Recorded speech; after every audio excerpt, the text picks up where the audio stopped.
God had made a promise to Abraham, and one of the greatest symbols of this pact was Isaac's birth. Abraham and his wife Sarah were already quite old when they were blessed with the arrival of Abraham's legitimate heir. The patriarch already had a son called Ishmael, from the union between Abraham and his slave Hagar. It was his wife Sarah who proposed such a union, since she did not believe that she could have children. But with Isaac's arrival, Sarah became jealous of Hagar and tried to convince Abraham to push Hagar and her son out. The great patriarch felt dismayed, but was comforted by God, who said that it was not the slave's son who was destined to be his legitimate heir, but his son with Sarah. Hagar and Ishmael departed, and with Lord's help, they managed to endure the inhospitable desert. Ishmael would give birth to a people who would live and spread itself throughout that land.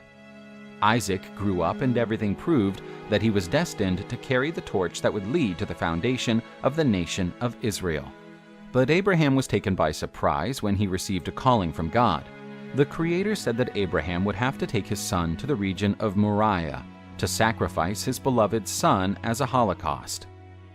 Saddened by it, Abraham obeyed God's command. He cut the wood needed for the sacrifice and departed with his son to meet the destiny indicated by God. Isaac and Abraham were near the mountain where the sacrifice was to be consummated when Isaac, carrying the wood on his back, asked his father, "The flames and the wood were there, but where was the lamb for the holocaust?" His father replied that God would provide it. Isaac and Abraham built the altar for the sacrifice. Then the patriarch tied his son to the altar. Isaac looked in fright at his father when he pulled out his knife and raised his arm. Abraham was consumed by sorrow, but he had faith that his personal sacrifice was part of God's plans.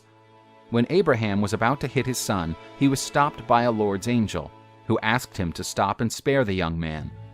Abraham had passed the ultimate test of faith. He was willing to sacrifice his only son in the name of the Lord. Father and son, moved, embraced each other, and after that, Abraham saw a lamb appearing between the bushes. He grabbed the animal and sacrificed it to the Lord in his son's place. Due to Abraham's unwavering faith, God renewed his blessings, ensuring that Abraham's offspring would be numerous, while guaranteeing the victory of his people against their enemies. And due to Abraham's obedience, God would bless all mankind.